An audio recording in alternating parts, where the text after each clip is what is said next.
আগের মতোই চলছে ঘুষ নেয়ার ফন্দি ফিকির। 5 মাসের অভিজ্ঞতা নিয়ে এলজিআরডি মন্ত্রীর আক্ষেপ, প্রশাসন ও দলীয়করণের অভিযোগ জামায়াত আমিরের। সিলেটে এনসিপির গাড়ি বহরে 2 দফায় হামলা ভাঙচুরের অভিযোগ, পুলিশের সামনে হেনস্থার দাবি নেতাদের, ফ্যাসিবাদী আচরণ রুখে দেওয়ার আহ্বান। 3 দিনের সফরে ঢাকা ট্রাম্পের বিশেষ দূত সার্জিও গোর। কিছুক্ষণ পর রাষ্ট্রীয় অতিথি ভবন পদ্মায় পররাষ্ট্রমন্ত্রীর সঙ্গে বৈঠক, আলোচনা হবে প্রধানমন্ত্রীর সঙ্গেও। শাপলা চত্বর হত্যা মামলায় সাবেক মন্ত্রী লতিফকে কারাগারে পাঠানোর নির্দেশ, দেশে ফিরলে আত্মসমর্পণের আগে গ্রেফতার হবেন শেখ হাসিনা, জানালেন আইনমন্ত্রী।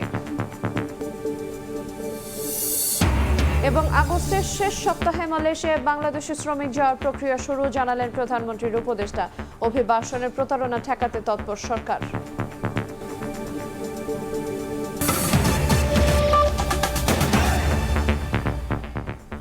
দেখছিলেন শিরোনাম, সময় সংবাদের সঙ্গে আছি আইরিন আয়াত।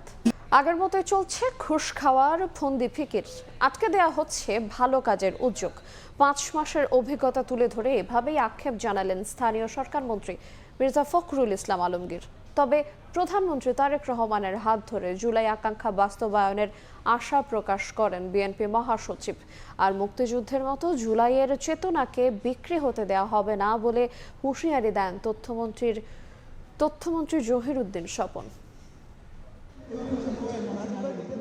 মাস জুড়ে চলছে জুলাই শহীদ দিবসের নানা আনুষ্ঠানিকতা। এরই অংশ হিসেবে বৃহস্পতিবার তথ্য ও সম্প্রচার মন্ত্রণালয়ের উদ্যোগে চলচ্চিত্র ও প্রকাশনা অধিদপ্তরে আয়োজন করা হয় আলোচনা সভার। আলোচনা সভায় তথ্যমন্ত্রী বলেন, স্বাধীনতা যুদ্ধের অনির্বাণ চেতনা জুলাইয়ের চেতনার মধ্যেই নিহিত রয়েছে। বিএনপি সরকারের হাত ধরেই শহীদদের স্বপ্নের বাংলাদেশের বাস্তবায়ন হবে বলে আশা প্রকাশ করেন তিনি। আমাদের নেতা দেশনায়ক তারেক রহমান মাননীয় প্রধানমন্ত্রী এই আন্দোলনের নেপথ্যের কারিগর, প্রধান সেনাপতি নেপথ্যে। স্বাধীনতা যুদ্ধের পরে যুদ্ধের চেতনাকে প্রতিষ্ঠিত করার বদলে যারা যুদ্ধের প্রকল্পকে ব্যবসার প্রকল্প হিসাবে ব্যবহার করেছিলেন, আমরা জুলাইকে নিয়ে যেন তেমনি কোনো লাভজনক প্রকল্পের কোনো উদ্যোক্তাকে দেখতে না পাই। প্রধান অতিথির বক্তব্যে স্থানীয় সরকার মন্ত্রী মির্জা ফখরুল ইসলাম আলমগীর বলেন, পরিবর্তনের কথা বলতে গেলেই প্রাণ দিতে হয়েছে এদেশে। 5 মাসের অভিজ্ঞতা তুলে ধরে আক্ষেপ করে তিনি বলেন, আগের মতোই চলছে ঘুষ খাওয়ার ফন্দি ফিকির। প্রধানমন্ত্রীর হাত ধরে জুলাইয়ের আকাঙ্ক্ষা বাস্তবায়নে আশাবাদী এলজিআরডি মন্ত্রী। আমার এই 4-5 মাসের মন্ত্রিত্বের অভিজ্ঞতা আপনাদেরকে বলা দরকার। আমি দেখছি যে কিছুই বদলায়নি। একইভাবে যারা ঘুষ খেত তারা ঘুষ খাওয়ার ফন্দি ফিকির করছে, একইভাবে যারা আটকে দিত ভালো একটা কাজকে আটকে দিচ্ছে, ওরাই এখন অনেক বেশি জুলাই যোদ্ধা হয়ে গেছে। কিন্তু আশাবাদী হয়ে এই কারণেই যে আমি পরিবর্তন দেখছি একজন মানুষের মধ্যে, সেটা তারেক রহমান সাহেব। We must all give him support. সবাই মিলে তাকে সমর্থন দেওয়া দরকার। এদিকে ঢাকা বিশ্ববিদ্যালয়ের এক সেমিনারে প্রধানমন্ত্রীর রাজনৈতিক উপদেষ্টা রুহুল কবির রিজভী বলেন, দেশে দক্ষ মানব সম্পদ গড়ে তুলতে পারলে মানব পাচার অনেকটাই কমানো যাবে। শিক্ষাটা যদি না থাকে সে বারবার প্রতারিত হবে। আইনগত কাঠামোর মধ্যে দিয়ে এবং সরকার যেভাবে ড্রাইভ দিচ্ছে, এই ড্রাইভ অব্যাহত থাকলে এটা আমি মনে করি অনেকখানি কমে যাবে। এখন রুল অফ লর জন্য সরকারের ব্যবস্থা নেওয়া উচিত। আইনের শাসন যদি প্রয়োগ সর্বত্র না হয় তাহলে কিন্তু এটা বৃদ্ধি পেতেই থাকবে। একই অনুষ্ঠানে সমাজ কল্যাণ প্রতিমন্ত্রী ফারজানা শারমিন জানান, মালয়েশিয়ার শ্রমবাজারে আবারও দক্ষ মানব সম্পদ পাঠাতে কাজ করছে সরকার। কাউসারা চৌধুরী কুমু, সময় সংবাদ, ঢাকা। প্রশাসনের দলীয়করণের মাধ্যমে আবার বৈষম্যমূলক কোটা প্রথা ফিরিয়ে আনা হয়েছে বলে অভিযোগ করেছেন বিরোধী দলীয় নেতা ডাক্তার শফিকুর রহমান। জুলাই শহীদ পরিবারের সদস্যদের নিয়ে এক মত বিনিময় সভায় এই মন্তব্য করেন তিনি। অনুষ্ঠানে জামায়াতের সেক্রেটারি জেনারেল মিয়া গোলাম পারওয়ার হুঁশিয়ারি দেন, গণভোটের রায় নিয়ে সরকারকে তিল পরিমাণ ছাড় দেবে না জামায়াত। মাননীয় স্পিকারের কাছে অভ্যুত্থানের দ্বিতীয় বর্ষপূর্তি উপলক্ষে জুলাই শহীদ পরিবারের সদস্যদের নিয়ে মতবিনিময় সভার আয়োজন করে জামায়াতের ঢাকা মহানগরী উত্তর ও দক্ষিণ শাখা। আপনারা দেশকে এই সংকট থেকে মুক্ত করেন। এ সময় নানা বিষয়ে সরকারের সমালোচনা করে বক্তারা বলেন, রাষ্ট্র পরিচালিত হচ্ছে বধির ব্যক্তিদের মাধ্যমে। এ সময় জামায়াত সেক্রেটারি হুঁশিয়ারি দেন, গণভোটের রায় নিয়ে সরকারকে তিল পরিমাণ ছাড় দেবে না তার দল। জাতির জন্য দুর্ভাগ্য, এমন একটি বোবা বধির সরকার এখন ক্ষমতায় আছে, যার কানে কথা যায় না, শহীদ পরিবারের মায়ের সন্তান হাজার বেদনার কান্না শুনতে পায় না। জুলাই সনদের ভিত্তিতে অনুষ্ঠিত গণভোটের রায় কার্যকর প্রশ্নে আমরা তিলমাত্র ছাড় দিতে প্রস্তুত নই। গণভোটের রায় নিয়ে আন্দোলন না করতে সরকারের পক্ষ থেকে দেয়া আপোষের প্রস্তাব ফিরিয়ে দিয়েছেন বলে মন্তব্য করেন জামায়াতে আমির ডাক্তার শফিকুর রহমান। অভিযোগ করেন প্রশাসনে দলীয়করণের মাধ্যমে আবারও বৈষম্যমূলক কোটা প্রথা ফিরিয়ে আনা হয়েছে। গণভোট আপনারা চাইলেন, আমরা চাইলাম, এখন আপনারা মানেন না, আমরা কিন্তু আমাদের জায়গায় আছি, আমরা এখান থেকে সরতে পারবো না। আমাদেরকে আপোষের অনেক প্রস্তাব দেওয়া হয়েছে, অনেক লোক টোপ বিভিন্নভাবে দেওয়া হয়েছে, আমরা এ পর্যন্ত এগুলা ঘৃণা ভরে প্রত্যাখ্যান করেছি। সব জায়গায় এখন একদম নির্লজ্জ দলীয়করণ চলতেছে। এটাকে কৌটা নয়। জামায়াত কখনো আপোষের রাজনীতি করে না বলেও মন্তব্য বিরোধী দলীয় নেতার। আমরা কারো সাথে তলে তলে রাতের বেলা আপোষ করি নাই। শফিক মুন্সি, সময় সংবাদ, ঢাকা। আবারও এনসিপি নেতাকর্মীদের উপর হামলার অভিযোগ উঠেছে। এবার সিলেটের গোপালগঞ্জ ও 5 মাইলে 2 দফা হামলার শিকার হন তারা। এ ঘটনায় নিন্দা জানিয়ে নাসিরউদ্দিন পাটোয়ারি বলেন, পুরো বাংলাদেশ সন্ত্রাসের অভয়ারণ্য। হামলা হচ্ছে আইনশৃঙ্খলা বাহিনীর সামনেই। নাহিদ ইসলামের অভিযোগ, দেশকে আবারও সন্ত্রাসবাদের দিকে নিয়ে যাওয়া হচ্ছে। বিজিবি নামানো হয়েছে, প্লাটুনের বিজিবি নামানোর পরে তাহলে হামলাটা কেন হলো এখন? আমাদের আপনারা জানেন যে ছাত্র শক্তির একজন কুড়িগ্রামের আহ্বায়ক, তার মাথা ফাটিয়ে দেওয়া হয়েছে, সে রক্তাক্ত। বিভিন্ন জায়গায় পুরো বাংলাদেশে একটা সন্ত্রাসের রাজত্ব সৃষ্টি করা হয়েছে। হবিগঞ্জ থেকে আজকে গোলাপগঞ্জ আমরা যা দেখছি যে সন্ত্রাসীদের অভয়ারণ্যে দেশকে আবারও নিয়ে যাওয়া হচ্ছে এবং সরকারের সন্ত্রাসী চরিত্র জাতির সামনে উন্মুক্ত হচ্ছে। সরকার যদি সন্ত্রাসের পথে হাঁটে তাহলে জনগণ প্রতিরোধের পথে হাঁটবে। জুলাই পদযাত্রার অংশ হিসেবে জেলায় জেলায় সফর করছে এনসিপি। এরই অংশ হিসেবে বুধবার হবিগঞ্জ পৌঁছালে হামলার শিকার হন নেতাকর্মীরা। ওমর ফারুক, সময় সংবাদ। আগারগাঁওয়ে ব্রিফিং করছেন এনসিপি নেতারা, সরাসরি চলে যাব সেখানে। এবং এই বিষয়ে আমরা সরকারের পক্ষ থেকে এখন পর্যন্ত কোনো ধরনের স্পষ্ট বক্তব্য আমরা তাদের পক্ষ থেকে পাইনি এবং কোনো ধরনের আইনি ব্যবস্থা হামলাকারীদের উপর সন্ত্রাসীদের বিরুদ্ধে নেওয়া হয়নি। আমরা শঙ্কা করছি যে এটা সরকারের সর্বোচ্চ পর্যায়ের পৃষ্ঠপোষকতাতেই হচ্ছে, যেহেতু তারা কোনো ধরনের ব্যবস্থা গ্রহণ করছে না। এবং আপনারা দেখেছেন যে গতকালকে যখন হামলার পরে মামলা করার জন্য আমাদের কেন্দ্রীয় নেতৃবৃন্দ, আমাদের আহ্বায়ক নাহিদ ইসলাম সহ হবিগঞ্জ পৌঁছানোর চেষ্টা করেন, তাদেরকে শ্রীমঙ্গলে আটকে দেওয়া হয়। সেখানে ট্রাক দিয়ে, তারপর রাস্তায় পুলিশ ব্যারিকেড দিয়ে সেখানে তাদেরকে আটকানো হয়। আপনারা জানেন যে হবিগঞ্জ শহরে 144 জারি করা হয়েছিল, কিন্তু শ্রীমঙ্গলে কোনো ধরনের 144 সেখানে ছিল না। অনেকটা বেআইনিভাবে তাদেরকে সেখানে দীর্ঘক্ষণ আটকে রাখা হয়। সেখানে আমাদের কয়েকজন মেম্বার অফ পার্লামেন্ট ছিলেন, পার্টির সিনিয়র নেতৃবৃন্দ ছিলেন, পার্টির নারী নেতৃবৃন্দকে সেখানে পুলিশ হেনস্থা করে। কিন্তু আমাদের নেতৃবৃন্দ সেখানে অবস্থান গ্রহণ করেন, আমাদের সদস্য সচিবও সেখানে ছিলেন। পরবর্তীতে তারা সেখানে আপনারা জানেন একটি মামলা দায়ের করে এসেছেন। আমাদের পক্ষ থেকে আমরা আশা করেছিলাম যে এই মামলা দায়ের করার আগেই সরকার ব্যবস্থা গ্রহণ করবে, যেহেতু এটা দিনের আলোর মতো পরিষ্কার ভিডিও ফুটেজে দেখা যাচ্ছে কারা হামলা করছে। কিন্তু সরকার কোনো ব্যবস্থা গ্রহণ করেনি এবং মামলা দায়ের করার পরও এখন পর্যন্ত প্রায় 2 দিন হয়ে যাচ্ছে, কাউকে গ্রেফতার করা হয়নি, কারোর বিরুদ্ধে শাস্তি। রাজধানীর আগারগাঁওয়ে কথা বলছিলেন এনসিপি নেতারা, আমরা সরাসরি যুক্ত ছিলাম সেখান থেকে। সম্পর্ক জোরদার এবং বাংলাদেশের পররাষ্ট্রনীতি বুঝতে মার্কিন প্রেসিডেন্টের মধ্য ও দক্ষিণ এশিয়া বিষয়ক বিশেষ দূত সার্জিও গৌর এখন ঢাকায়। দুপুরে ট্রাম্পের এই বিশেষ দূতের ঢাকায় পৌঁছানোর খবর জানায় মার্কিন দূতাবাস। রাষ্ট্রদূত ব্রেন্ট কিসেনসেন এর বরাতে এক ফেসবুক পোস্টে বলা হয়, এই সফর ঢাকা ওয়াশিংটনের কৌশলগত অংশীদারিত্ব, আঞ্চলিক নিরাপত্তা এবং অর্থনৈতিক সহযোগিতা আরও শক্তিশালী করবে। সন্ধ্যায় রাষ্ট্রীয় অতিথি ভবনে পররাষ্ট্রমন্ত্রী খলিলুর রহমানের সঙ্গে আনুষ্ঠানিক বৈঠকে বসার কথা রয়েছে সার্জিও গৌরের। এছাড়া 3 দিনের সফরে প্রধানমন্ত্রীর পাশাপাশি মন্ত্রিসভার কয়েকজন সদস্য ও বিভিন্ন রাজনৈতিক দলের সঙ্গেও আলোচনা করার কথা রয়েছে মার্কিন প্রেসিডেন্টের এই বিশেষ দূতের।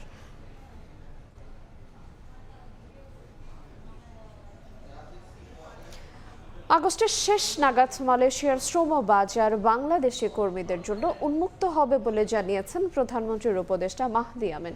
কুয়ালালামপুরে এক সংবাদ সম্মেলনে উপদেষ্টা বলেন, বাংলাদেশিদের জন্য মালয়েশিয়ার শ্রম বাজার উন্মুক্ত করতে দুই দেশ সম্মত।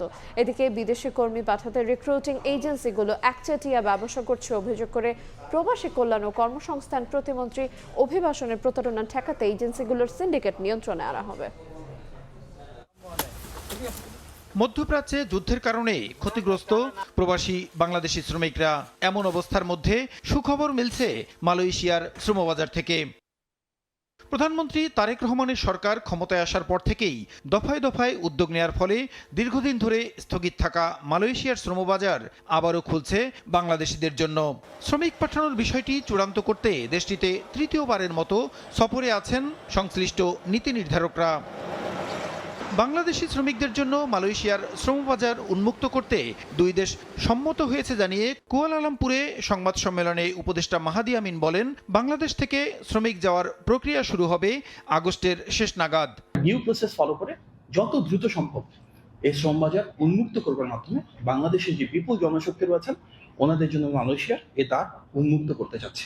অগস্ট মাসের শেষ সপ্তাহ নাগাদ ইনশাল্লাহ মালয়েশিয়া বাংলাদেশের শ্রমিকরা আসা শুরু করবেন। এদিকে প্রতারণার শিকার অভিবাসী কর্মীদের অভিযোগ নিষ্পত্তিতে চালু হলো অনলাইন কমপ্লেন্ট ম্যানেজমেন্ট মডিউল। সকালে এই প্ল্যাটফর্মের উদ্বোধনী অনুষ্ঠানে প্রবাসী কল্যাণ প্রতিমন্ত্রী বলেন, রিক্রুটিং এজেন্সিগুলোর একচেটিয়া ব্যবসা নিয়ন্ত্রণ করবে সরকার।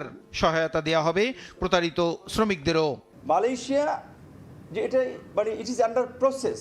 তার আগেই দেখেছি যে পাসপোর্ট, টাকা নেওয়া, মেডিকেলের জন্য লাইন দেওয়া, সিরিয়াল করা, এগুলো বিজ্ঞাপন চলছে। যারা করছে এদের বিরুদ্ধে শক্ত পদক্ষেপ নিতে হবে। মালয়েশিয়ার সিন্ডিকেটের কিংবা শ্রমবাজারে একটা মনোপলি, এখানে মানুষকে শোষণ করা, বিভিন্ন অভিযোগে আপনারা জানেন যে মোটমাট 49টা রিক্রুটিং এজেন্সিকে প্রত্যাহার করা হয়েছে। যারা এই যে চক্র হিসেবে কাজ করছেন তারা ভালো হয়ে যান। প্রত্যেককে ডিবি, পুলিশ, বিভিন্ন এজেন্সি নজরদারি করছে। বিদেশে নতুন নতুন শ্রমবাজার খোলার বিষয়ে প্রবাসী কল্যাণ মন্ত্রণালয়ে তৎপরতা দেখালেও গেল 6 মাসে কাজের অগ্রগতি সন্তোষজনক নয় বলেও মন্তব্য করেন নুরুল হক নূর। বাট আমি মনে করি এখানে প্রসূন আশিস, সময় সংবাদ, ঢাকা। পররাষ্ট্র মন্ত্রণালয়ে গণমাধ্যম কর্মীদের সঙ্গে কথা বলছেন প্রতিমন্ত্রী শামা ওবায়দ ইসলাম। সরাসরি চলে যাব সেখানে। হয়ে থাকে বা চাকরিচ্যুত হওয়ার কারণে যদি তাদের ভিসা ক্যান্সেলেশন হয়ে থাকে সেক্ষেত্রে এমপ্লয়ার বা কোম্পানিরও কিছু দায় দায়িত্ব আছে। সেই জায়গাটা থেকে আমাদের দূতাবাস তালিকা ধরে ওই এমপ্লয়ারদের সাথে যোগাযোগ করে ওখানেও কোনো সমাধানের পথ খুঁজে পাওয়া যায় নাকি সেটা দেখবে। ইতিমধ্যে আমাদের অ্যাম্বাসেডর যে আবুধাবি এবং দুবাইতে আছে তারা আরব আমিরাতের সরকারের সাথে যোগাযোগ করেছে এই সপ্তাহে। আজকে তো বৃহস্পতিবার, এই আগামী সপ্তাহে তাদের আলোচনা চলছে এবং আগামী সপ্তাহে মিটিংও আছে। আমরা আশা করছি একটা পজিটিভ রেজাল্ট আমরা পাবো। এরপরেও যেটা আমরা বলতে চাই, যেটা ইতিমধ্যেই বলা হয়েছে, যে আমাদের আরব আমিরাত বা বিভিন্ন দেশে আমাদের বাংলাদেশিরা যখন ফেক ডকুমেন্ট নিয়ে যায় তখন কিন্তু সেই কারণে আমাদের বাংলাদেশিরা যারা যায় বিভিন্নভাবে কাজ করতে তারা এরকম বিপদে পড়ে, আবার যারা লিগালি যেতে যাচ্ছে তারাও কিন্তু বিপদে পড়ে। সো দুইভাবেই কিন্তু আমাদের এই শ্রমবাজারটা ক্ষতিগ্রস্ত হয়। তো এইগুলো উত্তরণের জন্য আমরা পররাষ্ট্র মন্ত্রণালয় এবং প্রবাসী কল্যাণ মন্ত্রণালয় অত্যন্ত নিবিড়ভাবে কাজ করছি। আমরা আইন যদি আরও শক্ত করতে হয় বা আইন সংশোধন করতে হয়, 2013 সালের অভিবাসন একটা আইন আছে, সেই আইন যদি সংশোধন করার প্রয়োজন হয় সেটাও আমরা আইন মন্ত্রণালয় এবং সাথে কথা বলবো এবং সেই দিকে আমরা আগাবো। মাননীয় প্রধানমন্ত্রী অত্যন্ত সচেষ্ট আছেন। উনি গতকালকে আমাদের সাথে কথা বলেছেন। উনি আমাদের আরব আমিরাতে আমাদের অ্যাম্বাসেডর আছে, ওনার সাথে কথা বলেছেন। প্রকৃত চিত্রটি উনি জানতে চেয়েছেন, উনি জেনেছেন এবং এটা প্রতিকার করারও উনি নির্দেশ দিয়েছেন। আমরা সরাসরি যুক্ত ছিলাম পররাষ্ট্র মন্ত্রণালয় থেকে। শাপলা চত্বর হত্যাযজ্ঞের মামলায় কারাগারে পাঠানো হলো সাবেক মন্ত্রী আব্দুল লতিফ সিদ্দিকীকে। প্রসিকিউশন বলছে অভিযানে নীতি নির্ধারণী পর্যায়ে যুক্ত ছিলেন তিনি। কাদের সিদ্দিকের অভিযোগ, রাজনৈতিক উদ্দেশ্যেই ভাই লতিফ সিদ্দিকীকে মামলায় জড়ানো হয়েছে। হাজিরের প্রথম দিনই আদালত প্রাঙ্গণে পুলিশের সঙ্গে বাকবিতণ্ডায় জড়ান লতিফ সিদ্দিকী। এ সময় আদালতে কথা বলার সুযোগ না পেয়ে এক পর্যায়ে নিজের ফাঁসির দাবিও জানান তিনি। বৃহস্পতিবার দুপুর 1টায় আন্তর্জাতিক অপরাধ ট্রাইব্যুনালে হাজির করা হয় সাবেক মন্ত্রী আব্দুল লতিফ সিদ্দিকীকে। ঢাকা মহানগর গোয়েন্দা পুলিশের যে গাড়িতে লতিফ সিদ্দিকীকে আনা হয় ট্রাইব্যুনালে, একই গাড়িতে ছিলেন ছোট ভাই কাদের সিদ্দিকীও। পরে লতিফ সিদ্দিকীকে শাপলা চত্বরে হত্যা ও মানবতা বিরোধী অপরাধের মামলায় গ্রেফতার দেখিয়ে কারাগারে পাঠানোর নির্দেশ দেন বিচারপতি নজরুল ইসলাম চৌধুরীর নেতৃত্বাধীন আন্তর্জাতিক অপরাধ ট্রাইব্যুনাল 2। কৃষক শ্রমিক জনতা লীগের সভাপতি ও ছোট ভাই কাদের সিদ্দিকীর অভিযোগ, অন্যায়ভাবে মামলায় জড়ানো হয়েছে লতিফ সিদ্দিকীকে। একটা উদ্দেশ্য নিয়ে আসামি করা, এর শুধু প্রতিবাদ জানাতে এসেছি। যদি উনি কোনো অপরাধের দায়ে যে অপরাধটা করেন নাই তার ফাঁসি হয়, আমরা সাদরে গ্রহণ করব। প্রসিকিউশন বলছে, আওয়ামী লীগের তৎকালীন সাধারণ সম্পাদক সৈয়দ আশরাফের নীতি নির্ধারণী পর্যায়ে বৈঠকে উপস্থিত ছিলেন লতিফ সিদ্দিকী, যেখান থেকে হামলার নির্দেশনা এসেছিল। হেফাজতের কর্মীরা নিরস্ত্র অবস্থায় তাদের অবস্থান করছিলেন, তখন এরা এই লতিফ সিদ্দিকী সহ গণভবনে যে তৎকালীন প্রধানমন্ত্রী এবং এই মামলার 1 নম্বর অভিযুক্তকে বিষয়টি অবহিত করেন এবং তারই ফলশ্রুতিতে পরবর্তী 3টে বাহিনীর সমন্বয়ে ব্ল্যাক আউট করে এই নিরীহ নিরস্ত্র ছাত্র জনতার, মাদ্রাসা ছাত্র, তার সাথে দেশের যে আপামর জনতার একাংশ যোগ দিয়েছিল তাদেরকে গুলি করা হয়েছিল। এদিন এজলাসে পুলিশের সঙ্গে বাকবিতণ্ডায় জড়িয়ে পড়েন লতিফ সিদ্দিকী। আদালতে কথা বলার অনুমতি না মেলায় নিজের ফাঁসি চান লতিফ সিদ্দিকী। সাবরিনা মজুমদার, সময় সংবাদ, ঢাকা। এদিকে ফাঁসির দণ্ডপ্রাপ্ত শেখ হাসিনা দেশের সীমানায় ঢোকা মাত্রই গ্রেফতার হবেন বলে জানিয়েছেন আইনমন্ত্রী। একই সঙ্গে আন্তর্জাতিক অপরাধ ট্রাইব্যুনালের বিচার প্রক্রিয়া নিয়ে হিউম্যান রাইটস ওয়াচের প্রতিবেদন আমলে নিয়ে অভিযোগগুলো খতিয়ে দেখার কথা জানান তিনি। এছাড়া ঝুলে থাকা ৪৫ লাখ মামলা দ্রুত নিষ্পত্তিতে বেসরকারি আইনি সংস্থাকে যুক্ত করা হবে বলেও জানান মন্ত্রী। টানা ১.৫ দশকের দুঃশাসন অপশাসনে অতিষ্ঠ ছিল দেশবাসী। গুমখুনের মতো নির্বিচার অপরাধের অবসান আর বৈষম্য দূর করার দাবিতে সোচ্চার হয় ছাত্র জনতা। রাষ্ট্রীয় বাহিনীর হাতে প্রাণ যায় মানুষের। আওয়ামী লীগ সরকারের পতনের পর দেশ ছেড়ে ভারতে আশ্রয় নিতে বাধ্য হন শেখ হাসিনা। বিচারের কাঠগড়ায় ফাঁসির দণ্ডপ্রাপ্ত সেই আসামিকে ফেরাতে তৎপর সরকার। কিভাবে নিরসন করা যায়। বৃহস্পতিবার সচিবালয়ে আইনি সহায়তা বিষয়ক 2টি চুক্তি স্বাক্ষর অনুষ্ঠানে আইনমন্ত্রী জানান, ফাঁসির আসামি হওয়ায় শেখ হাসিনা দেশে ঢোকা মাত্রই তাকে গ্রেফতার করা হবে। একজন ফাঁসির আসামি হলেও সে যদি বাংলাদেশের নাগরিক হয়, বাংলাদেশে আইনের প্রতি শ্রদ্ধা দেখিয়ে বাংলাদেশে এসে সারেন্ডার করতে চায়, সেখানে হয়তো তার সারেন্ডারের আগেই অ্যারেস্ট হবে। আমার চৌহদ্দির মধ্যে যখন ঢুকবেন, সেই চৌহদ্দিতে ঢুকলে আইন যেটা আমাকে ক্ষমতা দিচ্ছে, আমি আইনের প্রয়োগটা করব। আন্তর্জাতিক অপরাধ ট্রাইব্যুনালের বিচার প্রক্রিয়া নিয়ে হিউম্যান রাইটস ওয়াচের প্রতিবেদন আমলে নিয়ে অভিযোগগুলো খতিয়ে দেখার কথা বলেন আইনমন্ত্রী। জানান, হয়রানিমূলক আইনগুলো সংশোধনের উদ্যোগ নেওয়া হবে। হিউম্যান রাইটস ওয়াচ মানে ওনাদের জায়গা থেকে ওনারা যদি একটা অবজারভেশন দেন, আমাদের দায়িত্ব হলো সেই অবজারভেশনটাকে কগনাইজেন্সে নিয়ে বিষয়টা খতিয়ে দেখা। সরকার চাইলে আগস্টে বিশেষ অধিবেশন ডেকে রাষ্ট্রপতি নির্বাচন করতে পারে বলে উল্লেখ করেন মন্ত্রী। গত অধিবেশন শেষ হওয়ার থেকে আগামী অধিবেশন পর্যন্ত 60 দিনের মধ্যে আমার ডাকতে হবে। সুতরাং এই 2টা টাইম যেহেতু ম্যাচ করছে, আমি সে কারণে বলছি বিশেষ অধিবেশনের আপাতত প্রয়োজনীয়তা দেখছি না। যদি সরকার মনে করে নিশ্চয়ই ডাকতে পারেন। ৪৫ লাখ ঝুলে থাকা মামলা দ্রুত নিষ্পত্তি সরকারের একার পক্ষে সম্ভব নয় জানিয়ে আইনমন্ত্রী বলেন, বেসরকারি আইনি সংস্থার পাশাপাশি প্রয়োজনে সহায়তা নেওয়া হবে মালয়েশিয়ারও। হেবা করতে চাচ্ছেন বা উইল করতে চাচ্ছেন। কাজল আব্দুল্লাহ, সময় সংবাদ, ঢাকা। জুলাইয়ের স্পিরিট সামগ্রিকভাবে ধারণ করছে বিএনপি। সরকারের তীব্র সমালোচনার পরেও কেন গুমখুনের অভিযোগ নেই? তবে গণতন্ত্রের অভিযাত্রা অক্ষুণ্ণ রাখতে দায়িত্বশীল আচরণ করতে হবে সব মহলকে। দুপুরে সচিবালয়ে প্রধানমন্ত্রীর সঙ্গে সাক্ষাৎ শেষে এসব বলেন বিএনপির সিনিয়র যুগ্ম মহাসচিব রুহুল কবির রিজভী। এদিকে রাজধানীর 2 সিটিতে পরিচ্ছন্নতা কার্যক্রম দেখভালে স্থানীয় সরকারকে সরকার মন্ত্রণালয়কে অনুশাসন দিয়েছেন প্রধানমন্ত্রী তারেক রহমান। প্রধানমন্ত্রী তারেক রহমানের হাতে জুলাইয়ের সেই জাতীয় পতাকা তুলে দেওয়ার প্রত্যাশা পূরণে দুপুরে সচিবালয়ে আসেন আজিজুর। জুলাই গেজেটভুক্ত হওয়ার আশ্বাস দিয়েছেন সরকার প্রধান। সাংবাদিকদের বলেন আজিজুর, আমার চাওয়া যে আমার এই পতাকা আমি একদিন হলেও আমি মাননীয় প্রধানমন্ত্রীর হাতে তুলে দেব। তো সেইটা আমার 2 বছর পরে আজকে আমার সেটা দেখা মিলল। আমি মাননীয় প্রধানমন্ত্রীর কাছে আমি সেই পতাকাটা দিতে পারছি। এদিকে মন্ত্রিপরিষদ বিভাগে প্রধানমন্ত্রীর সঙ্গে সাক্ষাৎ করেন বিএনপির সিনিয়র যুগ্ম মহাসচিব রুহুল কবির রিজভী। তিনি জানান, কাণ্ডজ্ঞানহীন বেপরোয়া কথাবার্তায় গণতন্ত্র শক্তিশালী হবে না। বলেন, দায়িত্বশীল আচরণ করতে হবে বিরোধী দলকে। রাজনৈতিক মত প্রকাশের কারণে কোথাও তাদের বিরুদ্ধে গুম খুনের কোনো অভিযোগ কেউ করেছেন এটা আমার জানা নেই। সরকারি দলই সব দায়িত্ব নেবে, বিরোধী দল দায়িত্ব নেবে না তা হতে পারে না। বিরোধী দলকেও দায়িত্ব নিতে হবে, তাকেও দায়িত্বশীল আচরণ করতে হবে। কাণ্ডজ্ঞানহীন কথাবার্তা বলা, বেপরোয়া আচরণ করা, তাতে তো গণতন্ত্র শক্তিশালী হবে না। এছাড়া সরকার প্রধানের সঙ্গে বৈঠক করেন স্থানীয় সরকার প্রতিমন্ত্রী এবং ঢাকা দক্ষিণ সিটি কর্পোরেশনের প্রশাসক। দুর্যোগপূর্ণ আবহাওয়ার কারণে 416 বছর পূর্তিতে ঢাকা উৎসব পেছানো হয়েছে বলে জানান আব্দুস সালাম। আর স্থানীয় সরকার প্রতিমন্ত্রী বলেন, রাজধানীকে পরিচ্ছন্ন রাখতে অনুশাসন দিয়েছেন প্রধানমন্ত্রী। প্রকৃতির এই কারণেই এটা চেঞ্জ করে এখন আমরা 29 তারিখে নিয়েছি। মাননীয় প্রধানমন্ত্রী সদয় সম্মতি দিয়েছেন। সব ব্যাপারে মাননীয় প্রধানমন্ত্রীর অনুশাসন বা নির্দেশনা আছে। সিটি কর্পোরেশন যেহেতু স্থানীয় সরকার মন্ত্রণালয়ের অধীনে, এই কারণে প্রতিমন্ত্রী হিসেবে মাননীয় প্রধানমন্ত্রী আলাদা অনুশাসন দিয়েছে যে আমাকে বিষয়গুলো তদারকি করবার জন্য। এবং এই প্রথম ঢাকা শহরে আমরা উত্তর এবং দক্ষিণ সিটিতে পরিচ্ছন্ন কর্মী 2 শিফটে আমরা করেছি। এদিকে সকালে সচিবালয়ে 3 জন প্রতিবন্ধী ব্যক্তির হাতে নিয়োগপত্র তুলে দেওয়ার মধ্য দিয়ে দিনের কর্মসূচি শুরু করেন তারেক রহমান। নিজ কার্যালয়ে প্রবেশের সময় তাদের হাতে নিয়োগপত্র তুলে দেন প্রধানমন্ত্রী। কর্মসংস্থানের মাধ্যমে প্রতিবন্ধীদের আত্মনির্ভরশীল করে গড়ে তুলে সমাজের মূল ধারায় সম্পৃক্ত করাই এমন নিয়োগের উদ্দেশ্য। মুরসালিন হক জুনায়েদ, সময় সংবাদ, ঢাকা।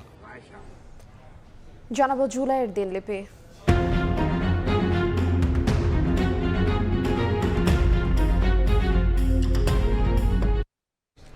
সামাজিক মাধ্যম ব্যবহারকারীরা 24-এর এই দিনে লাল রঙে রঞ্জিত করে নিজেদের প্রোফাইল। কোটি কোটি ব্যবহারকারীর প্রতিবাদ নাড়িয়ে দেয় শাসকের মসনদ। এর আগে নিহতদের স্মরণে 30 জুলাই রাষ্ট্রীয় শোক পালনের সিদ্ধান্ত নেয় সরকার। তবে শোকের কালো রঙের বিপরীতে মুখ চোখে লাল কাপড় বাঁধা ছবি দিয়ে অনলাইন প্রচারণা চালায় আন্দোলনকারীরা। ছাত্রদল বলছে, এমন ধারণা এসেছিল তৎকালীন বিএনপির ভারপ্রাপ্ত চেয়ারম্যান তারেক রহমানের কাছ থেকে। রক্তিম জুলাইয়ের দিনটি কেমন ছিল জানবো হাসান ওয়ালির রিপোর্টে।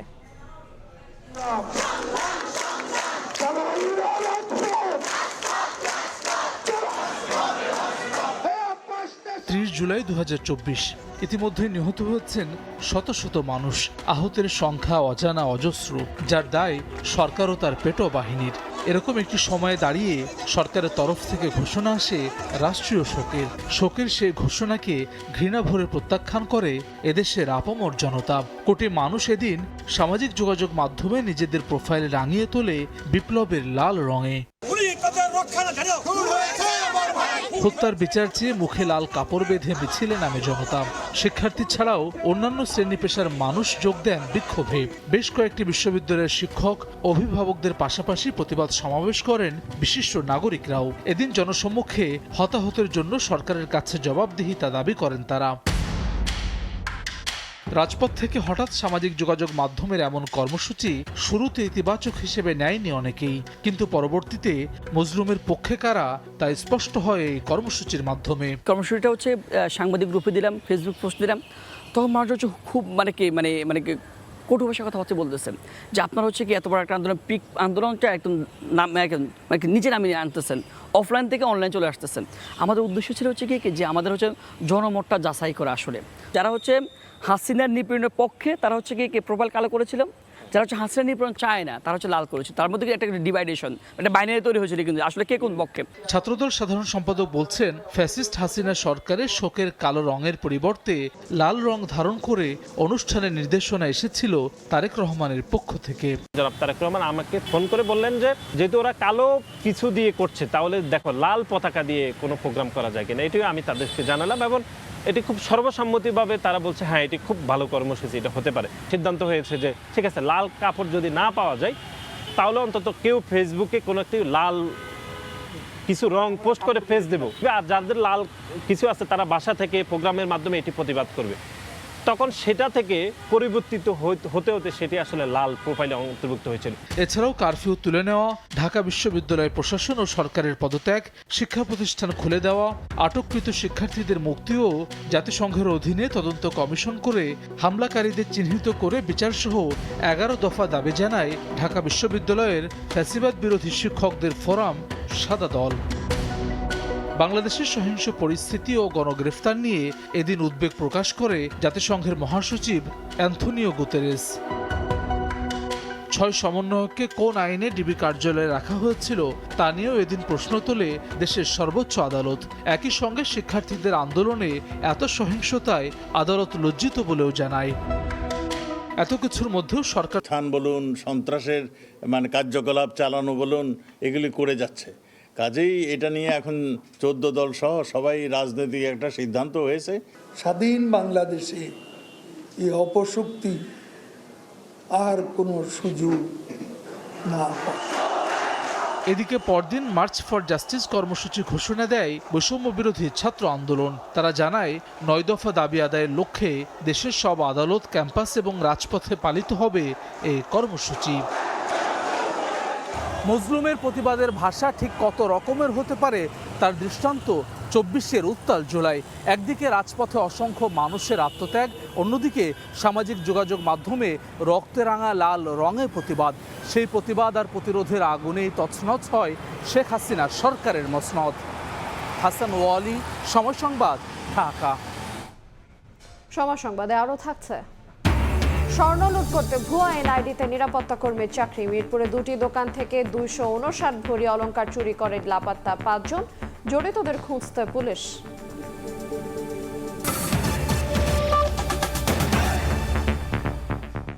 হজযাত্রীদের লাগেজ ব্যবস্থাপনার জন্য প্রতিনিধি দল পাঠানো হবে বলে জানিয়েছেন বেসামরিক বিমান প্রতিমন্ত্রী রাশিদুজ্জামান মিল্লাত। সকালে রাজধানীর চীন মৈত্রী সম্মেলন কেন্দ্রে হজ ও ওমরার মেলার উদ্বোধনী অনুষ্ঠানে কথা বলেন তিনি। আগামী বছর থেকে হজ যাত্রীদের খরচ কমাতে সরকার কাজ করছে বলেও জানান প্রতিমন্ত্রী। রাজধানীর আগারগাঁওয়ে চীন মৈত্রী সম্মেলন কেন্দ্রে 3 দিনব্যাপী পবিত্র হজ ও ওমরাহ মেলা। এতে অংশ নেয় 143টি এজেন্সি ছাড়াও বিভিন্ন আর্থিক প্রতিষ্ঠান। বৃহস্পতিবার মেলার প্রথম দিনে স্টলগুলোতে ভিড় করেন হজ ও ওমরাহ গমনোচ্ছুরা। এক ছাদের নিচে সব সেবা পেয়ে উচ্ছ্বসিত তারা। আর যাত্রীদের সর্বোচ্চ সেবা দিতে নিজেদের প্রস্তুতির কথা জানান এজেন্সি সংশ্লিষ্টরা। হজে যাওয়ার ইচ্ছুক, তাই মেলায় আসলাম দেখার জন্য। মেলায় কি কি সুযোগ সুবিধা দিচ্ছে, কি কি অসুবিধা আছে। সশরীরে এসে ওনাদের সঙ্গে যদি ডাইরেক্ট কথাবার্তা বলেন তাহলে অনেক বেশি জানতে পারবেন এবং আপনার আস্থা তৈরি হওয়ার একটা সম্ভাবনা থাকে। মেলায় যারা বুকিং করবে তাদের জন্য আমাদের স্পেশাল ডিসকাউন্ট আছে, হজ এবং ওমরাহ দুইটার মধ্যেই আছে। আমরা প্রত্যেকটা হাজি, তার মানে যেসব হাজি হারিয়ে যাওয়ার সম্ভাবনা আছে, মক্কা মদিনায় তো অনেক হাজি নতুন যে হারিয়ে যায়, তাদের জন্য আমরা জিপিএস ট্র্যাকারের সিস্টেম করেছি, যে তাদের গলায় একটা জিপিএস ট্র্যাকার দিব। মেলার উদ্বোধনী অনুষ্ঠানে বেসামরিক বিমান চলাচল ও পর্যটন প্রতিমন্ত্রী রাশিদুজ্জামান মিল্লাত জানান, হজ যাত্রীদের লাগেজ ব্যবস্থাপনায় সৌদি আরবে পাঠানো হবে বাংলাদেশের প্রতিনিধি দল। ধর্ম মন্ত্রণালয়ের সঙ্গে সংযুক্ত করে দিয়ে হাজিদের এই যাতে লাগেজের যে 2-3টা অসুবিধা দেখলাম, শুনলাম, এগুলি যাতে এই 27-এর হজের না হয় সেটা এনশিওর করা হলো এবং এনশিওর করছি আমরা।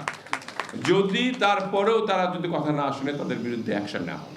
যাত্রীদের খরচ কমাতে সরকার কাজ করছে জানিয়ে বিগত সময়ে যারা সিন্ডিকেট করে অর্থ হাতিয়ে নিয়েছে তাদের বিরুদ্ধে ব্যবস্থা নেওয়ার হুঁশিয়ারি দেন প্রতিমন্ত্রী।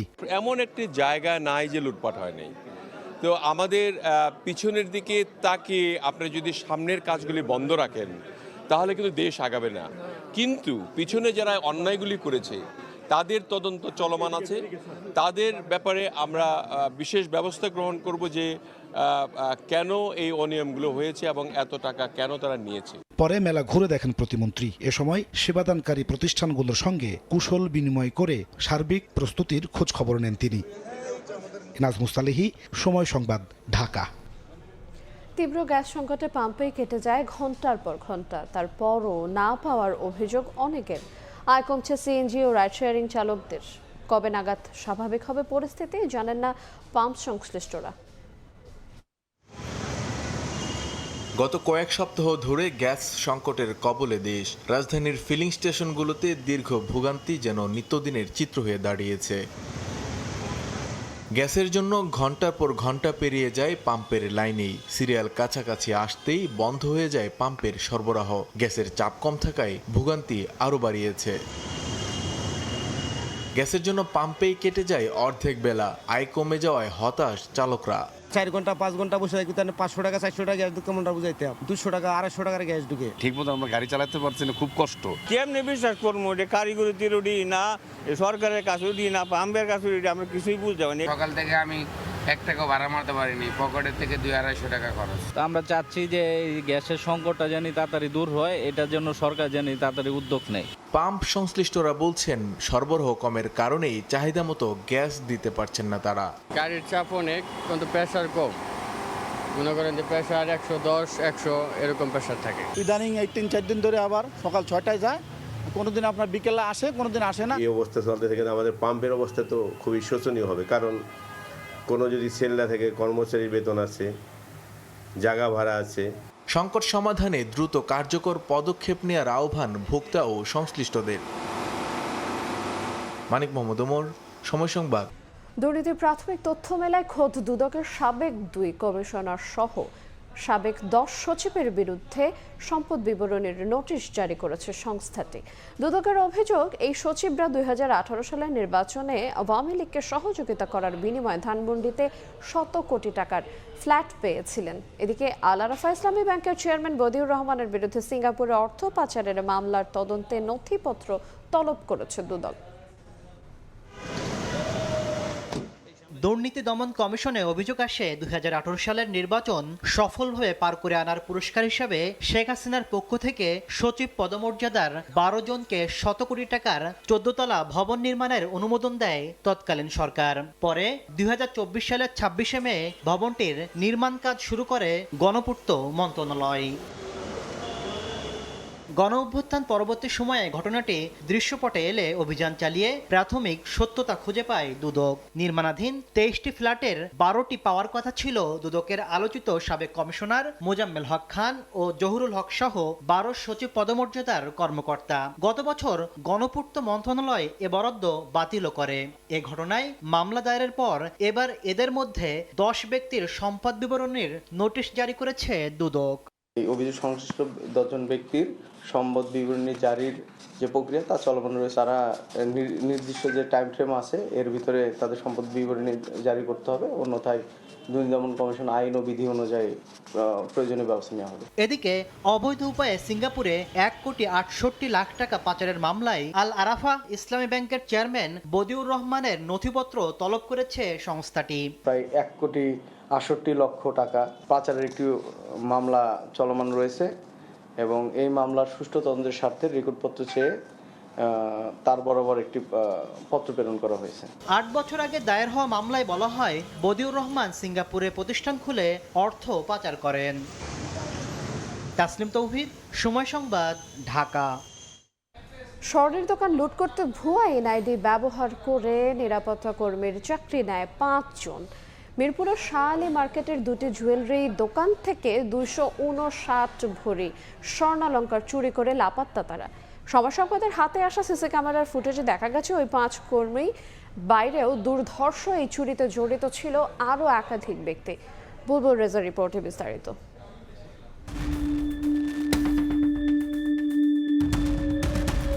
26 জুলাই রাত 3:30টা রাজধানীর মিরপুর 1 নম্বরের হযরত শাহ আলী শপিং কমপ্লেক্সের 2টি ভবনের মাঝের সড়কে পায়চারি করতে দেখা যায় 3 জনকে। তাদের পাশের একটি মাদ্রাসার গেট পার হয়ে ভেতরে ঢুকতে দেখা যায়। 4:18 মিনিটে একই জায়গায় আরেকজনের উপস্থিতি। এর 1 মিনিট পর দেখা যায় এক নিরাপত্তা কর্মীকে। রাত 4:44 মিনিটে আরও একজনকে দেখা যায় নিরাপত্তা কর্মীর সঙ্গে কথা বলতে। মোটরসাইকেল থেকে প্লাস্টিকের ব্যাগে কিছু একটা বহন করতে দেখা যায় তাকে। 4:58 মিনিটে আরেক ব্যক্তির উপস্থিতি, হাতে প্লাস্টিকের বস্তা। আরেকটি সিসি ক্যামেরার ফুটেজে এদিক সেদিক পর্যবেক্ষণ করতে দেখা যায় আরেক নিরাপত্তা কর্মীকে।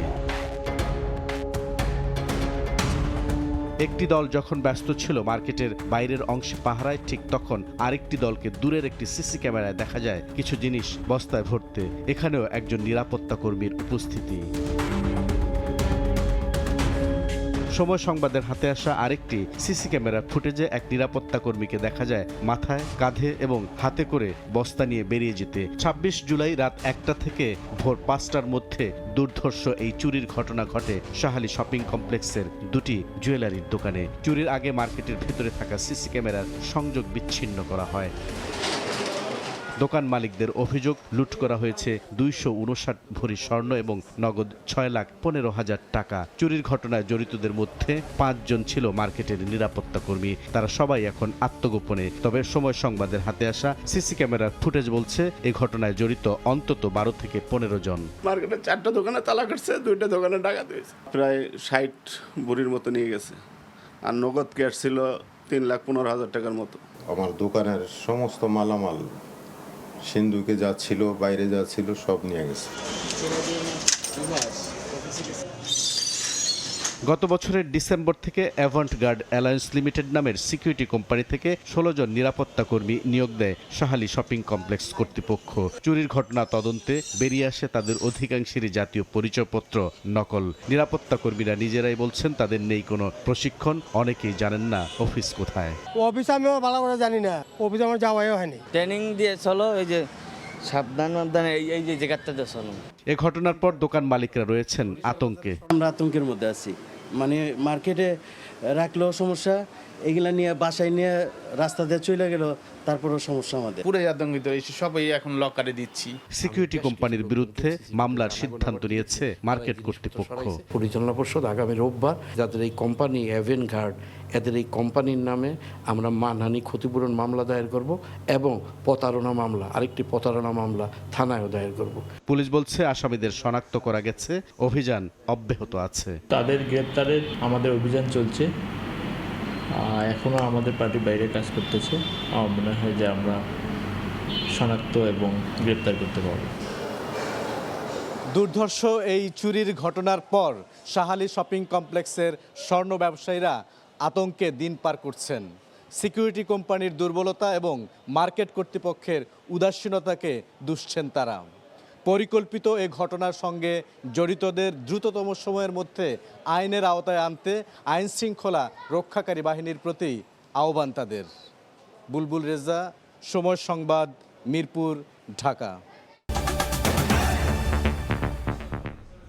সরবরাহ ব্যবস্থায় অতিরিক্ত ব্যয়ের কারণে কমানো যাচ্ছে না মূল্যস্ফীতি, তবে বাজার নিয়ন্ত্রণ করে জনজীবনের স্বস্তি দিতে কাজ করছে সরকার।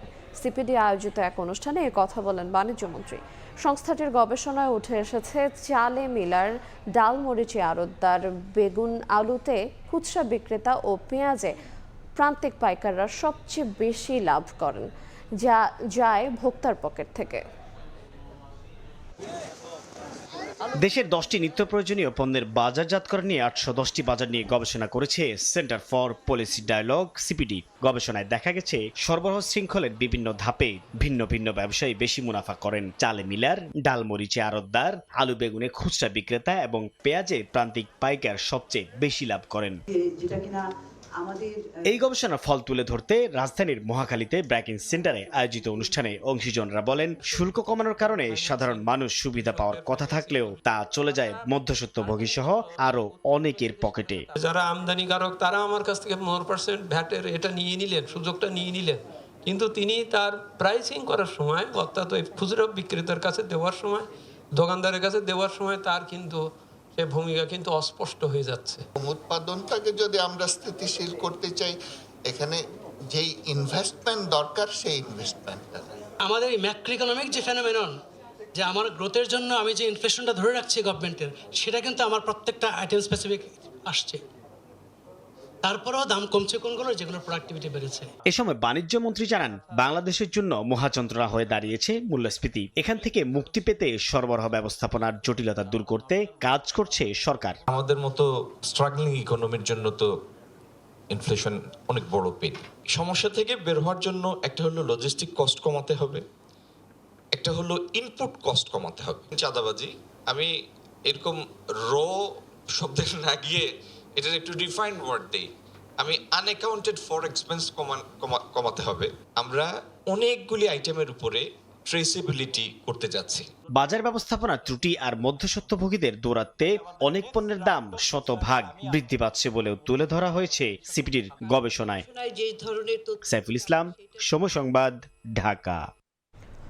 প্রশাসক থেকে এক্সিম ব্যাংকের দায়িত্ব বুঝিয়ে নিল সম্মিলিত ইসলামী ব্যাংক।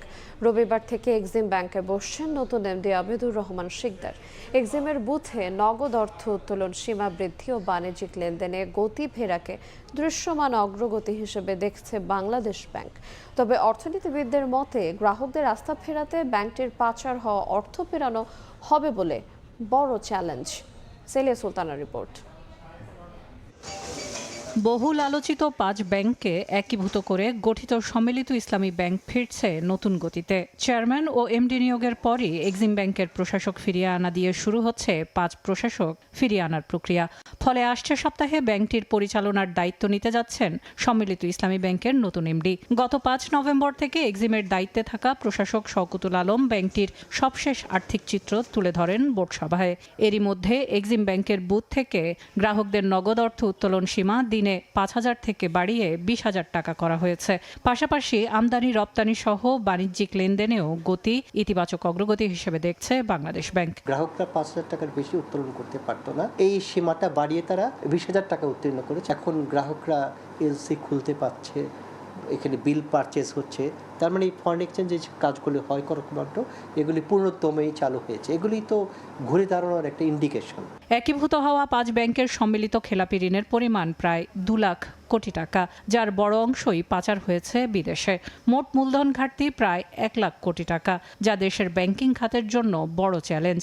ফলে আর্থিক খাতে প্রায় আইসিইউতে থাকা 5 ব্যাংকের বিদেশে পাচার হওয়া অর্থ শনাক্ত ও দেশে ফিরিয়ে আনতে নিবিড় তদারকি ও পরিচর্যার পরামর্শ অর্থনীতিবিদদের। নর্মাল ব্যাংকগুলোর জন্য যেই সহায়তা আপনি যেভাবে দেবেন, এটাকে আপনি স্পেশাল কেয়ার না নিলে, তার জন্য আদার কোনো স্পেসিফিক ফ্যাক্টর আপনি ফিক্স আপ করে না দিলে, কী ধরনের রিটার্ন আপনি চান বা কী ধরনের আউটকাম আপনি চান, এগুলো সব যদি ফিক্স করে না দেওয়া হয়, তাহলে কিন্তু আমরা যেভাবেই বলি না কেন, এগুলো থেকে আমরা কোনো কাঙ্ক্ষিত সুফল পাবো না। গ্রাহক আস্থা ফেরাতে দুর্বল সুশাসন, রাজনৈতিক প্রভাব ও অনিয়মের পুনরাবৃত্তি রোধে কঠোর নজরদারি নিশ্চিত করার পরামর্শ ব্যাংক খাত সংশ্লিষ্টদের।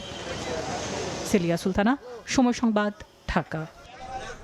টুথপেস্টে মাইক্রোপ্লাস্টিকের উপস্থিতি নিয়ে আতঙ্ক কাটছে না। বিষয়টি উদ্বেগের হলেও স্বাস্থ্য ঝুঁকি নিয়ে সচেতনতা বেশি জরুরি বলে মনে করছেন বিশেষজ্ঞরা। তবে ঝুঁকির মাত্রা নিয়ে আরও পরীক্ষা নিরীক্ষার পরামর্শ তাদের। আর আন্তর্জাতিক মানদণ্ড ও গবেষণার আলোকে নতুন করে টুথপেস্টের উপাদান ব্যবহারে মান নির্ধারণ করা হবে বলে জানিয়েছেন বিএসটিআই। অনুপ দত্তের ছবিতে আবু সাইদ নিশানের বিশেষ রিপোর্ট। দেশের বাজারে থাকা 34টি টুথপেস্টের মধ্যে 26টিতে মিলেছে মাইক্রোপ্লাস্টিকের উপস্থিতি। Environment and social development organization এসডোর এক গবেষণা প্রতিবেদন প্রকাশের পর থেকেই দেশ জুড়ে চলছে শোরগোল। বাসাবাড়ি থেকে সুপার শপ, সবখানেই আলোচনা কতটা ক্ষতিকর হতে পারে টুথপেস্টের মাইক্রোপ্লাস্টিক। মুখে ব্যবহার করি তাহলে অবশ্যই স্বাস্থ্য ঝুঁকি আছে এবং সেক্ষেত্রে সবার জন্য এটা সতর্ক হওয়া উচিত। উপাদানের ভিতরে যদি আমার থাকে, সমস্যা থাকে, তাহলে তো প্রোডাক্টটা আলটিমেটলি ভালো হবে না। জনস্বাস্থ্য বিশেষজ্ঞরা বলছেন মাইক্রোপ্লাস্টিক মানবদেহের জন্য ক্ষতিকর। তবে টুথপেস্টে থাকা এই পদার্থ নিয়ে এখনই আতঙ্কিত হবার কিছু নেই। যে এইটা আমাদের শরীরে প্রবেশ করলে এটা পরিপাকতন্ত্র, স্নায়ুতন্ত্র এবং আমাদের হৃদযন্ত্র সব কিছুতে এটা হ্যাম্পার করতে পারে। শিশুদের ক্ষেত্রে আমাদের এই ব্যাপারটা খুব গুরুত্ব সহকারে খেয়াল রাখতে হবে যেন কিছুতেই টুথপেস্ট খেয়ে না ফেলে। এসডিও বলছে গবেষণাটি আতঙ্ক ছড়ানোর জন্য নয়, বরং বাজার মনিটরিং, ভোক্তা ও সরকারকে সচেতন করতেই এই গবেষণা। ভোক্তার সচেতনতা তৈরি হলেই কিন্তু যারা উৎপাদক থাকে তারাও কিন্তু সচেতন হয়ে তখন একেবারে ইকো ফ্রেন্ডলি জিনিস তৈরিতে আগ্রহী হবে। জাহাঙ্গীরনগর বিশ্ববিদ্যালয় ল্যাবে দীর্ঘদিন পরীক্ষা নিরীক্ষার পর টুথপেস্টে মাইক্রোপ্লাস্টিক শনাক্ত হয়। 30-35টারও বেশি আর্টিকেল আমরা অলরেডি সায়েন্টিফিক ফোরামে পাবলিশ করেছি। সো যেহেতু সায়েন্টিফিক আর্টিকেল পাবলিশ হয়েছে, সুতরাং আমরা যে মেথডে কাজ করি সেই মেথডটা যে এটা ডিটেকশনের জন্য উপযোগী সেটা কিন্তু অলরেডি প্রমাণিত। বিএসটিআই এর মহাপরিচালক বলছেন টুথপেস্টে কোন কোন উপাদান ব্যবহার করা যাবে আর কোনগুলো যাবে না তা নিয়েও নতুন করে মানদণ্ড নির্ধারণের উদ্যোগ নেওয়া হবে। আন্তর্জাতিক মানদণ্ডগুলো আবার স্টাডি করব, তারপরে যদি দেখা যায় যে আমাদের মানদণ্ডে কিছুটা চেঞ্জ আনা দরকার, কিছু পরিবর্তন আনা দরকার, সেগুলো আমরা করব। এদিকে এই বিষয়ে এক আইনজীবী রিটের পর 3 সদস্যের তদন্ত কমিটি গঠন করে 15 দিনের মধ্যে প্রতিবেদন জমা দিতে বলেছে হাইকোর্ট। সায়েন্স ল্যাবরেটরির একজন বুয়েটের একজন এবং বিএসটিআর একজন, এই 3 জনকে 15 দিনের মধ্যে একটা রিপোর্ট প্রদান করার জন্য বলছে। শুধু টুথপেস্টেই নয়, মাইক্রোপ্লাস্টিক ছড়িয়ে পড়েছে মাটি, পানি, বায়ু সবখানেই, যা নিয়ে বিশ্বজুড়ে চলছে গবেষণা। সংশ্লিষ্ট কর্তৃপক্ষেরও উচিত আরও পরীক্ষা নিরীক্ষার মাধ্যমে ঝুঁকিপূর্ণ পণ্য চিহ্নিত করা এবং বাজার মনিটরিং করা। কেননা আমাদের প্রতিদিনের ব্যবহারের এই পণ্যটি যেন দীর্ঘমেয়াদে কোনোভাবে স্বাস্থ্য ঝুঁকির কারণ না হয়, এমনটাই বলছেন বিশেষজ্ঞরা। আবু সাইদ নিশান, সময় সংবাদ, ঢাকা। ডিজিটাল পেমেন্টে বাংলা কিউআরে মার্চেন্ট ডিসকাউন্ট রেট 0 করার পরিকল্পনা রয়েছে। এতে মানুষকে উৎসাহিত করতে ভর্তুকির পরিকল্পনা রয়েছে বলে জানিয়েছেন বাংলাদেশ ব্যাংক গভর্নর মোস্তাকুর রহমান। ব্র্যাক বিশ্ববিদ্যালয়ে ব্র্যাক ব্যাংক আয়োজিত বাংলা কিউআরের ফ্রেমওয়ার্কের রূপরেখা ও আর্থিক উন্নয়নের লক্ষ্যে বাংলাদেশ ব্যাংকের ভূমিকা শীর্ষক আলোচনায় শিক্ষার্থীদের প্রশ্ন উত্তরের এই কথা জানান তিনি। ৮০ বছর ইনস্ট্যান্ট পেমেন্ট সিস্টেম চালু হচ্ছে উল্লেখ করে তিনি বলেন, এখন গ্রাহকরা লেনদেন করতে পারছেন।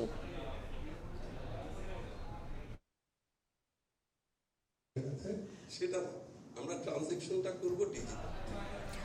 ২০২৬-২৭ অর্থ বছরের জন্য 4,04,07,00,০০০ টাকার বাজেট ঘোষণা করেছে ঢাকা দক্ষিণ সিটি কর্পোরেশন। দুপুরে নগর ভবনে চলতি অর্থ বছরের বাজেট ঘোষণা অনুষ্ঠানে ডিএসসিসি প্রশাসক আব্দুল সালাম জানান, নাগরিকদের ওপর অতিরিক্ত করের বোঝা না চাপিয়ে নিজস্ব আয় বাড়ানোর উদ্যোগ নেওয়া হয়েছে। একই সঙ্গে জলাবদ্ধতা নিরসন, ডেঙ্গু নিয়ন্ত্রণ, পরিবেশ রক্ষা, সড়ক ও ট্রাফিক ব্যবস্থার উন্নয়ন এবং নাগরিক সেবার মান উন্নয়নকে অগ্রাধিকার দিয়ে এই বাজেট প্রণয়ন করা হয়েছে।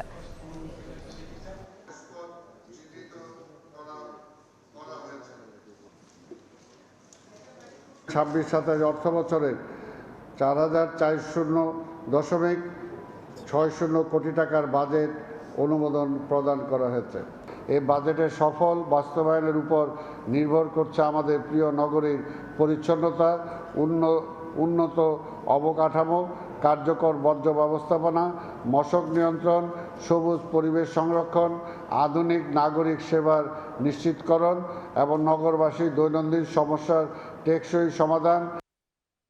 কেউ যেন পেছনে না থাকে, এই লক্ষ্য বাস্তবায়নের মাধ্যমে একটি অন্তর্ভুক্তিমূলক ডিজিটাল বাংলাদেশ গড়ে তুলতে হবে বলে মন্তব্য করেছেন ডাক, টেলিযোগাযোগ ও তথ্য প্রযুক্তি মন্ত্রী ফকির মাহবুব আনাম। গ্রামীণ ফোনের উদ্যোগে digital inclusion for marginalised communities phase 2 কর্মসূচির উদ্বোধন অনুষ্ঠানে কথা বলেন তিনি। Bangladesh has made remarkable progress in the technical transformation. Through our collective efforts, digital connectivity has reached almost every corner of the country, creating new opportunities for education, healthcare, financial services, and entrepreneurship, and also citizen engagement. বাইরের খবর, ইরানে ফের ব্যাপক হামলা চালিয়েছে যুক্তরাষ্ট্র। জর্ডানে মার্কিন ঘাঁটিতে হামলার জবাবে কয়েকটি শহরে আক্রমণ চালানোর বিষয়টি নিশ্চিত করেছে মার্কিন সেন্ট্রাল কমান্ড। এ ঘটনায় শিশুসহ কয়েকজন হতাহত হয়েছেন। এদিকে ইরাকে যুক্তরাষ্ট্র ও সৌদি আরবের যৌথ বিমান হামলা নিহতের সংখ্যা বেড়ে 24 জনে দাঁড়িয়েছে।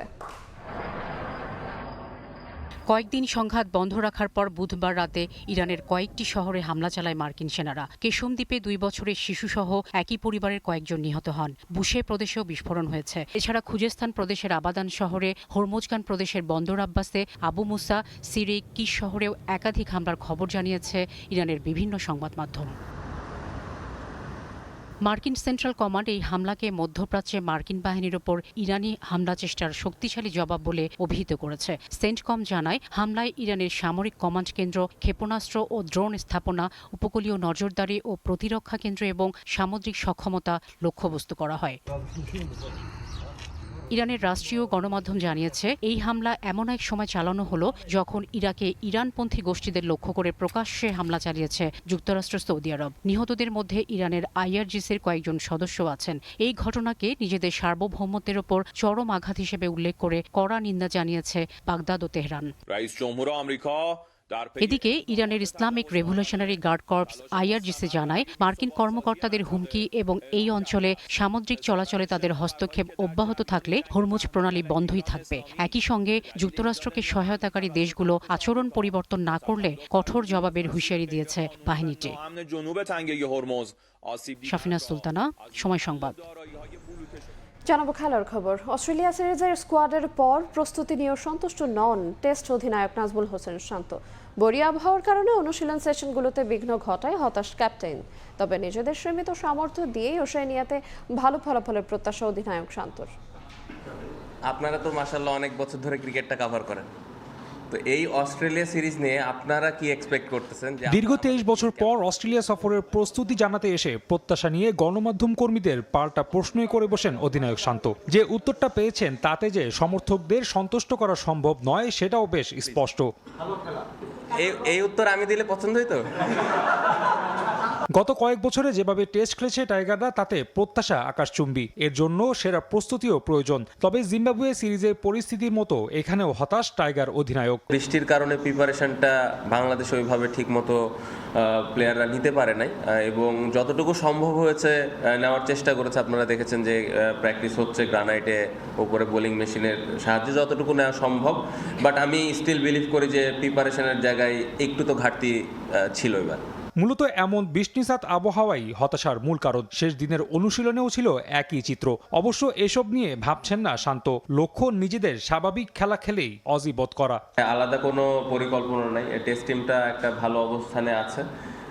এই জায়গাটা থেকে আমরা যেন নিচের দিকে না যাই, সামনে আরো কিভাবে ইমপ্রুভ করতে পারি। এদিকে নাহিদ শরীফুলদের ইনজুরিতে নিজের সেরা দলটা অজিদের বিপক্ষে পাচ্ছেন না শান্ত। সেটা নিয়ে অবশ্য এখন আর আক্ষেপ নেই তার। হাতে যা অস্ত্র আছে তা নিয়েই লড়াইয়ে প্রস্তুত ক্যাপ্টেন। ক্যাপ্টেন হিসেবে আমি সবসময় আমার বেস্ট প্লেয়ারগুলোরই পাবো, এটা আসলে আশা করাটাও বোকামি হবে। সো আমার দলে যারা আছে, যারা যখন সুযোগ পাবে বা যারা খেলার অপরচুনিটি পাবে তাদের উপরে আমার পূর্ণ বিশ্বাস আছে। এদিকে অস্ট্রেলিয়া সমীহ করছে টাইগারদের, সেটা দেখে সন্তুষ্ট শান্ত।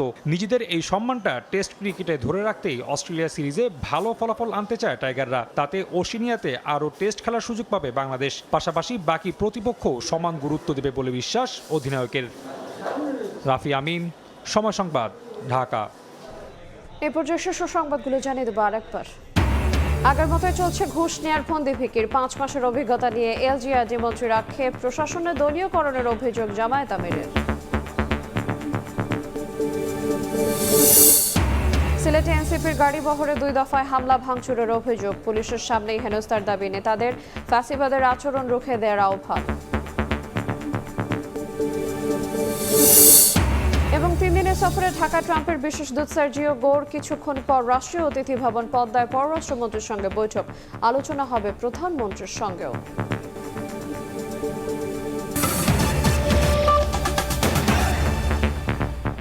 এই ছিল 5টার সময়ে। এরপর বাংলা সময় নিয়ে সঙ্গে থাকবেন সহকর্মী আলিশা ইসলাম। ধন্যবাদ আইরিন। বাংলা সময় নিয়ে আসছি কিছুক্ষণ পর, সঙ্গে থাকুন সময়।